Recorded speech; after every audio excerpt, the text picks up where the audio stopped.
everybody, and just a bird here, and welcome back to another Strangecraft episode. This is episode 15, and it is going to be a very special episode because we are not going to be working on any major projects. Instead, this is going to be my sub special. Now, when I made the last video, I talked about doing a 100 sub special, and since then, I've had a couple videos blow up, so I now need to do a 100, 200, 300, and 400 sub special because I have gained so many subscribers, and I am thankful for every single one of you that has subscribed to my channel. I really appreciate you. Thank you guys so much for all the support. It really does mean a lot to me.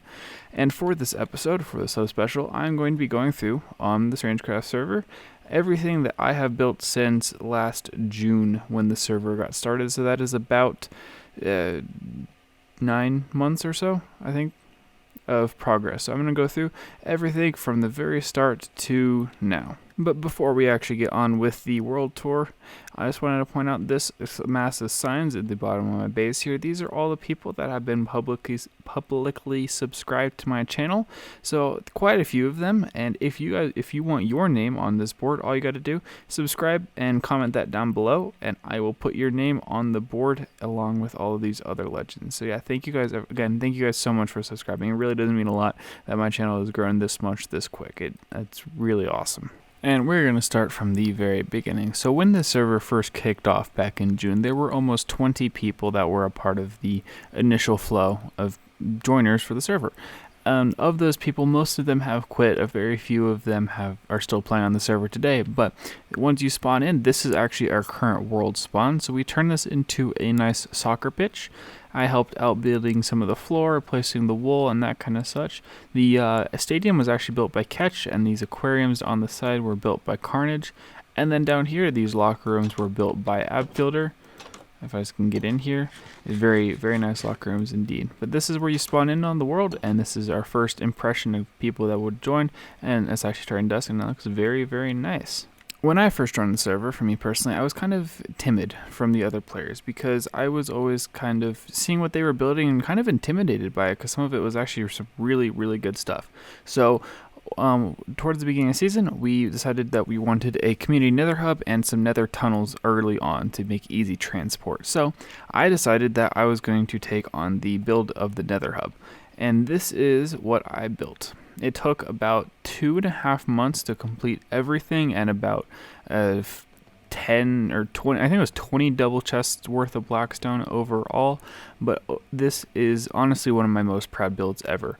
These columns were the first thing that I started building up, and then these basalt tunnels were actually something I just kind of slapped together on survival. I'm very proud of that. And then the walls took some time designing and creative. And this compass was actually the part that was done by Krazy 8. And this floor as well is this beautiful glass floor that it's the layered glass technique, the fog glass. But this is absolutely beautiful. And he also Krazy did the blackstone and bits in the bedrock. And this bedrock hole, I'm sure you noticed, didn't address it right away. Yeah, this is a hole all the way through the bedrock. It's approximately 35,000 bedrock total that was broken completely manually by Krazy, myself, and 50 level 50 Hornist. And yeah, we broke this down to the bedrock, all of it. This took actually a lot of time. I think it took about 36 hours total between the three of us to fully break through it. But this is such an amazing build. And coming directly out of those portals in the center, we come to this shopping district, which is looking really, really nice. So right over here we have my very first shop and the second shop on the server. Krazy got the first one right there, but my first shop was this bone shop right here. I built it about 2 weeks into the server with my skeleton grinder that I had, and it looks like, oh, I have made diamonds. Interesting. Well, that's good to see. But yeah, I was selling arrows, bone blocks, and bones, and this was pretty much the first thing I built on the server. I actually built this even before I even started doing the nether hub. And then after that, I actually built this head shop over here. This was the second shop that I decided to build on the server because I, like a lot of people, like collecting things, and I decided I wanted to try collect heads and sell anything extra that I had, so I built this. So it's meant to be a nice totem pole with some of the heads that I find the coolest. So blaze head, llama head, zombie pigman head, and then clownfish head. So really like this. It was also floating for a long time, and then finally decided to put a path on it after Krazy kept complaining about it. But that is that. And then after that, Paradox, who actually left the server, had this dye shop right over here. And then after he left, I actually took on leadership of this, of stocking and maintaining. So this is now my dye shop. I didn't actually build this, but I now maintain it. And then after that, I've decided to build this barter shop of the barter farm. I will show later in the video when I get there, but very nice shop. I went for a very minimalistic, kind of like a basic Minecraft house, but out of blackstone. And let's see if I have any sales in here. Ooh, diamonds, I like this. Anything else? Oh yes. Anyway, that aside, the final shop that I built is actually myself and Carnage have this nether left shop right here. Instead of calling it a netherite shop, it's the nether left shop. It's a great name, 10 out of 10. But netherite shop here, we build some tunnel borers, and yeah, this is the nether shop. So that is all of that I have contributed to the shopping district. Most of it was designed by Krazy, and that's Krazy's shop, that's Krazy, and then the central part was also built by Krazy, but very nice. And next up on the list is my starter base area right over here in the mesa. So this is where I originally started off on the server, and I stayed here for about 3 or 4 months or so, and then I moved to the ocean base area where I have now. And this is the red sandstone mansion that I built for myself. It is actually really nice. I'm quite proud of the design. Had a little storage system here, a little mini super smelter here. This was going to be a map. A little map wall right there. Enchanting room. There's a cocoa bean farm in that area over there. And then right over here, we actually have my fully automatic nether wood farm for crimson and warped wood. And here it is. So it's actually quite simple. So just down here, we have a little thing that automatically grows and bone meals the fungi, the things that grow the actual trees, and then they get pushed along and then they get blown up by those two TNT dupers right there, one low, one high, to blow everything up. The drops all fall down that water stream, get pushed across and up, and then get put into this storage system right here. So I sort out crimson stems, crimson, whatever this is, nether warp block, and then warped wood, and then the warped the green stuff, warp block, and then termites as well. So sort all that out. There's the on and off switch, and yeah, I'm down here at the base of this little mountain that I had. Was actually my first starter base area, so I mined this little area out. This is where my original enchanting system was, my little bed. And I built this crop farm actually later, but yeah, a little crop farm. Push this button, opens a little bridge, allows me to come over here. Sugarcane, cactus, tall flower farm, and melon and pumpkin farm, just like that. And then over here, we have my my skeleton grinder right here. So I actually really like the decoration on this, very minimalistic, and I have little switch right there to be able to turn that off to make it completely dark in there for the skeletons to be able to spawn. They get dropped down, across, up, and then dropped into this little tunnel right here. And this cobblestone was just here so I could just sit back and AFK. And it produced a lot of stuff. I have double chests and of arrows, more than I'm ever going to actually use. But it served quite nicely, especially for the time that it was. And just push this button, had a little slimeless block swapper there because I didn't have any slime in the first. I built this thing in like the first week. It was actually quite nice. Now all that stuff was kind of in chronological order. After this, it kind of begins to dissipate as to what I was actually in what order. So after this one, which I know I built relatively early on, it's going to be kind of whatever I'm closest to and whatever I feel like showing off. But this is my flower farm. It's in a flower forest, actually right by spawn. There is a soccer pitch right there. It is a flower farm that farms a blue and white flowers from the flower forest. So it only farms cornflowers and lily of the valleys. And it's the El Mango Shifting Florist Flower Farm design. It's quite good, quite quick, and quite laggy as well, though. So, I mean, it's a great farm, but can't run it for very long. Collection, this is the bone meal distribution right here. I need to put composters on those to help reduce lag, but quite a nice little area. Never got around to actually finishing the interior about it. Why? Interesting, block missing. But yeah, I never got finishing the interior, but farm did quite well as this was part of my dye shop needs. And coming into view right here is a very fun farm. It's the Magnicum Farm in a Basalt Delta in 1.16. Obviously, Magnicum farms can only spawn in Basalt Delta because of that update, and it made Magnicum Farm is actually ridiculously simple. I don't know if I'm going to get very many spawns right now. Doesn't look like it. That's okay. But it actually works. Oh, there we go. So yeah, they spawn, attract the iron golem, and then they like to fall down here, and then you just AFK with your sword, and then you kill them. Like Magma has quite a few magma creams as well.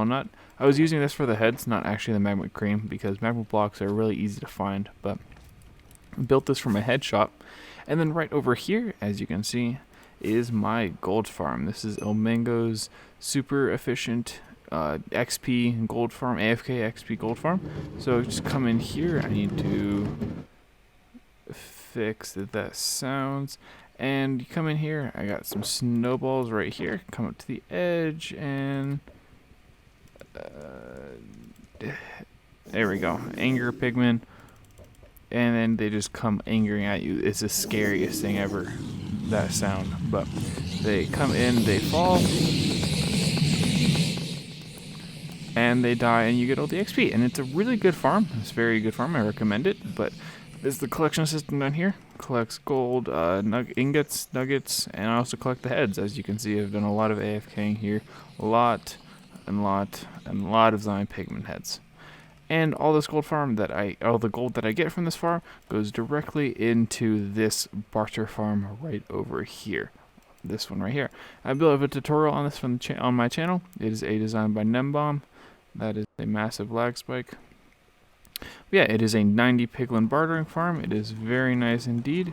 Looks like I left that clock running, but it is very nice. It produces about 3,500 items per hour, so 3,500 items. And I have a completely overloading storage system. As you just see from the blackstone, like I have oodles and oodles and oodles, and yeah, I have tons of everything in this thing except quartz, because I used it all for my base, I'm sure, as you figured. Yeah, love this farm. It's very nice, very good. It eats so much gold though, that's why I need a really big gold farm. And right across the way here is the mini gas farm. So not very efficient, but it was just kind of a fun thing on the spot to build. It produces not too much. I'll show you what we have in the collection at the moment. This project by me and Carnage. So we got about a shulker of gas tiers. So I mean, not terribly much, but it's pretty nice. And while we're out here, the final thing is this Nether Perimeter, which is a massive project that Carnage and I are taking on. Originally, we were just planning on doing a roofed perimeter, so we just leave the bedrock roof where it is, blow up all the stuff on the inside, but it's been quite annoying with, as a Nether is, our tunnel bore over there blew up, and lots of things have been failing. And recently, like last week, a video was released, a schematic was released of a bedrock breaker. I made a short video about it yesterday, and it's this machine right here. So we're actually planning on breaking all the bedrock for the roof, and then actually just doing a normal world eater and making it go by actually quite easily. So, a huge, massive project that we are currently working on. If I was asked what one of my favorite farms that I've ever built is, this would probably be on the top of that list. This is a massive creeper farm that produces about 125,000 gunpowder per hour, and a perimeter that took us, Carnage and I, we do a lot of stuff together. We build quite a lot. Took us quite a few hours to finish. All of that ground is actually concrete powder, and not concrete. It's concrete powder. So we bombed the whole thing out, we placed a whole layer of stone, then the concrete powder, and then you can kind of see there's a whole layer of glass on it as well to make it completely spawn proof. So we basically had to place the entire perimeter, which is a 256 squared, and however many blocks it is on the screen total. Yeah, so we had to do that, and yeah, it was a lot. And here is actually the Nether Collection side of it, and there is apparently a lot of gunpowder here, so I'm actually going to turn this on. But the way this works is it shifts these two floors back and forth. This basically means that no creepers can actually fall through the collection, only items can.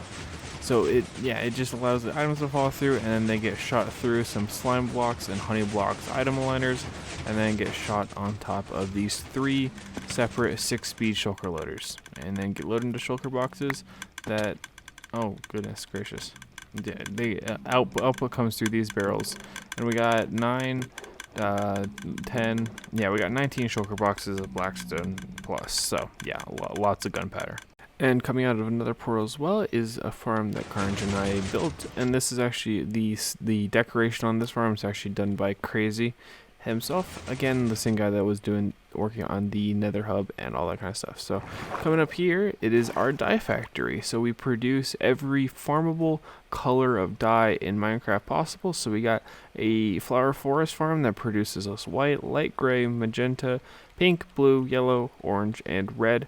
So all the colors that you can, and then we have a squid farm over there that, you know, you can't see because of the wall, obviously, but produces black here. We have the cocoa bean farm here for brown, and we have a sea pickle farm downstairs for lime, and then out the window right there, you can't really see it, though you can kind of see the roof right there, but we have a cactus farm for the green dye as well. So if I just fly out right here, yep, this is the cactus farm right here. It produces quite a lot of cactus and runs into an automatic smelter that smelts it into the green dye. And then if I just come down, this is actually the on-off switch for the sea pickle farm. Come down here, and this is the sea pickle farm, mangoes shifting for sea pickle farm. So very, very efficient and very nice indeed. I didn't even show off how cool the decoration is in this. Look at this. This is absolutely beautiful. Krazy has done a fantastic job. I think he's done with this, but like this is absolutely beautiful. It really is. That guy is just a fantastic builder. Go check out his Twitch. I'll leave a link in the description as always, but please go check him out.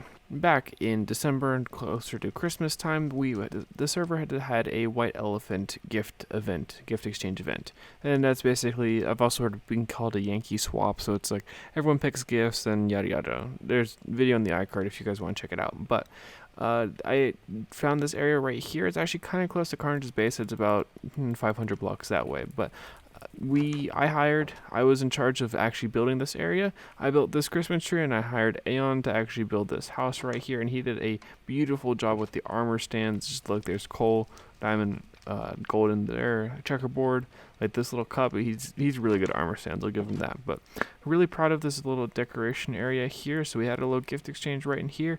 The little Christmas tree, put the gifts under. There's still a gift here. That's interesting. That is actually a good gift. Wow. Well, yeah, this is just a little cute little Christmas area. And the second perimeter that Carnage and I have completed is this one right here. We actually needed a lot of redstone, so we decided to make another perimeter.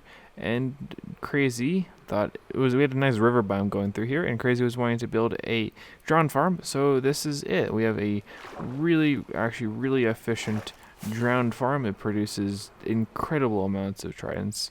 I think we have about 3 double chests of tridents just kind of sitting around. There's a trident dude in here somewhere. Where are you? Oh, right here. Drowned head. No trident? No trident. Oh, okay. Out of here. Anyway, yeah, this is what we decided to do with this perimeter. We got like a shulker and a half of redstone block. So very profitable and a very good farm as well. Very, very good. And to kind of wrap up this video, we're actually going to be ending kind of close to home. This UTF designed by Fallen Breath. This is honestly, again, one of my favorite farms, like one of the favorite farms ever. So I'm going to go ahead and turn my sound down real quick. And then if I just go ahead and turn the farm on, this is honestly one of the most fun farms though. You can place it. It's a 16 game tick processing time for UTF, produces upwards of 80,000 logs per hour. Absolutely amazing. Get out of here. Again, yeah, I absolutely love this. And the skin that Krazy put on it, this decoration, was also done by Krazy. He does a lot of stuff for us, building-wise. Also very, very pretty. Very pretty indeed. Oh, and how could I possibly forget the Coral Fan Farm Collection system I built like 2 episodes ago? Of course, this is also here, by the way. Well, everyone, I think that is going to be a wrap for this video. I really hope you did enjoy seeing all that I have done in the past 9 months on the server as I stand behind this wall of subscribers. Again, if you want your name on this, go ahead and just comment down below that you have subscribed and make sure you actually are subbed to the channel. But anyway, guys, thank you guys again so much for this insane growth period. It's really truly been insane, and I appreciate every single person that has subscribed to my channel. I really do appreciate you, and thank you so much. But thank you very so much for watching, and I will catch you guys in the next one. Peace.